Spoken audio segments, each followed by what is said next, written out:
ಪ್ರಿಯ ಬಂಧುಗಳೇ, ನಮಸ್ತೆ. ಹೇಗಿದ್ರಿಲ್ರು ಬಂಧುಗಳೇ? ಪೊಲೀಸ್ ಇಲಾಖೆಯಲ್ಲಿ ಅತಿ ದೊಡ್ಡ ಭ್ರಷ್ಟಾಚಾರ ಇವತ್ತು ಬಯಲಾಗಿದೆ.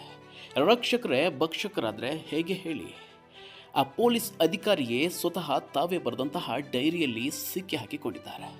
ಆ ಡೈರಿಯಲ್ಲಿ ಏನೇನು ಬರೆದಿತ್ತು, ಸಿಕ್ಕಿ ಹಾಕಿಕೊಂಡಿದ್ದಾದರೂ ಹೇಗೆ, ಅವರು ಭ್ರಷ್ಟಾಚಾರ ಮಾಡಿದಂತಹ ಹಣವಾದರೂ ಎಷ್ಟು, ಎಲ್ಲವನ್ನು ನಾನು ನಿಮಗೆ ಸಂಕ್ಷಿಪ್ತವಾಗಿ ಹೇಳ್ತಾ ಹೋಗ್ತೇನೆ ಬಂಧುಗಳೇ. ಒಬ್ಬ ಸರ್ಕಾರಿ ಹುದ್ದೆ ಸೇರಿಕೊಂಡಂತಹ ವ್ಯಕ್ತಿ ಎಷ್ಟು ಆಸ್ತಿ ಮಾಡ್ಬೋದು ಹೇಳಿ?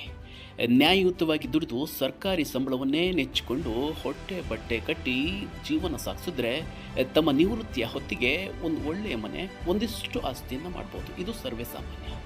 ಆದರೆ ಇಲ್ಲೊಬ್ಬ ಪೊಲೀಸ್ ಅಧಿಕಾರಿ ಮಾತ್ರ ನಿಮ್ಮ ಊಹೆಗೂ ನಿಲುಕದಷ್ಟು ಆಸ್ತಿಯನ್ನು ಮಾಡಿದ್ದಾರೆ. ಎಷ್ಟಿರಬೇಡ ಹೇಳಿ? 10 ಕೋಟಿ, 20 ಕೋಟಿ, 50 ಕೋಟಿ, 100 ಕೋಟಿ, ಅಬ್ಬಬ್ಬ, ಬರೋಬ್ಬರಿ 300 ಕೋಟಿ ಅಕ್ರಮ ಆಸ್ತಿಯನ್ನು ಮಾಡಿದ್ದಾರೆ. ಹೌದು, ತೆಲಂಗಾಣದ DSP ಸಂಕಿರೆಡ್ಡಿ ಭೀಮಾರೆಡ್ಡಿ ಅವರೇ ಈ ಭ್ರಷ್ಟ ಅಧಿಕಾರಿ ನೋಡಿ. ಹೌದು, 1989ರಲ್ಲಿ ಈ ವ್ಯಕ್ತಿ ಪೊಲೀಸ್ ಕಾನ್ಸ್ಟೇಬಲ್ ಹುದ್ದೆಯನ್ನು ಪಡ್ಕೊಳ್ತಾರೆ. ಅದಾದ ಬಳಿಕ ಎಕ್ಸಾಮ್ ಬರೆದು SI ಆಗಿ ಕೆಲಸವನ್ನು ಗಿಟ್ಟಿಸಿಕೊಳ್ತಾರೆ. ತದನಂತರದಲ್ಲಿ ಇನ್ಸ್ಪೆಕ್ಟರ್ ಆಗಿ ಬಡ್ತಿಯೂ ಕೂಡ ಸಿಗುತ್ತೆ. ನಂತರದಲ್ಲಿ DSP ಆಗಿ ಕೆಲಸವನ್ನು ಮಾಡ್ತಾ ಇದ್ರು. ಅಂದಿನಿಂದ ಇಲ್ಲಿಯವರೆಗೂ ಪೊಲೀಸ್ ಕಾರ್ಯವನ್ನೇ ಮಾಡ್ತಾ ಇದ್ರು. ಆದರೆ ಈ ಪೊಲೀಸಪ್ಪನ ಭ್ರಷ್ಟಾಚಾರ ಇದೀಗ ಬಯಲಾಗಿ ಬೀದಿಗೆ ಬಂದು ನಿಂತಿದೆ. ಬೆಂಗಳೂರಿನ ದೇವನಹಳ್ಳಿ ಏರ್ಪೋರ್ಟ್ ರಸ್ತೆಯಲ್ಲಿ 1 ಎಕರೆ ಜಮೀನು ಖರೀದಿ ಮಾಡಿದ್ದಾರೆ. ಇಂತಹ ಪ್ರದೇಶದಲ್ಲಿ 1 ಎಕರೆ ಅಂದರೆ ಎಷ್ಟು ಬೆಲೆ ಬಾಳುತ್ತೆ ಹೇಳಿ? ಇಷ್ಟೇ ಅಲ್ಲ, ಬೇರೆ ಬೇರೆ ರಾಜ್ಯಗಳಲ್ಲಿ ಸಾಕಷ್ಟು ಆಸ್ತಿಯನ್ನು ಖರೀದಿ ಮಾಡಿದ್ದಾರೆ. ಹಾಗಿದ್ರೆ ಇವರು ಸಿಕ್ಕಿ ಹಾಕಿಕೊಂಡಿದ್ದು ಹೇಗೆ? ಇವರ ಬಂಡವಾಳ ಬಯಲಾಗಿದ್ದು ಹೇಗೆ ಗೊತ್ತಾ?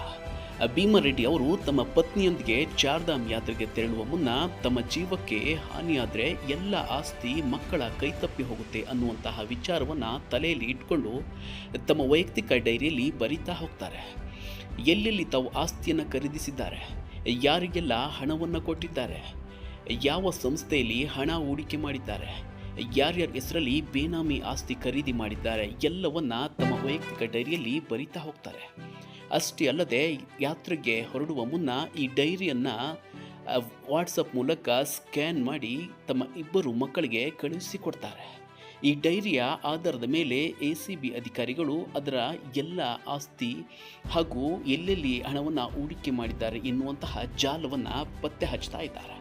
ಅತ್ಯಂತ ಆಘಾತಕಾರಿ ಸಂಗತಿ ಏನಂದರೆ, ಈ ಅಧಿಕಾರಿ ತನ್ನ ಮನೆಯಲ್ಲಿ ಮಾಜಿ ಹೋಮ್ ಗಾರ್ಡ್ ಹಾಗೂ ಸೆಕ್ಯೂರಿಟಿ ಗಾರ್ಡ್ ಹೆಸರಿನಲ್ಲಿ ಕೋಟ್ಯಾಂತರ ರೂಪಾಯಿ ಮೌಲ್ಯದ ಬೇನಾಮಿ ಆಸ್ತಿ ಖರೀದಿಸಿರುವುದು ತನಿಖೆಯಿಂದ ಬೆಳಕಿಗೆ ಬಂದಿದೆ.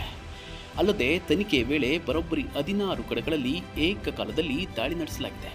ಇವರ ಮನೆಯಲ್ಲಿ 2 kg ಚಿನ್ನ, 20 kg ಬೆಳ್ಳಿ, 43 ಕೋಟಿ 6 ಲಕ್ಷ ರೂಪಾಯಿ ನಗದು ಸಿಕ್ಕಿದೆ. ಅದೇನೇ ಇರಲಿ ಬಂಧುಗಳೇ, ಇಂತಹ ಭ್ರಷ್ಟ ಅಧಿಕಾರಿಗಳು ಎಲ್ಲಿಯವರೆಗೂ ಇರ್ತಾರೋ ಅಲ್ಲಿಯವರೆಗೂ ಕಾನೂನು ಸುವ್ಯವಸ್ಥೆ ಮೇಲೆ ನಂಬಿಕೆ ಹೋಗಿಬಿಡುತ್ತೆ. ಇಂಥವರಿಗೆ ಕಾನೂನು ರೀತಿಯಲ್ಲಿ ತಕ್ಕ ಶಿಕ್ಷೆ ಆಗಲೇಬೇಕಿದೆ.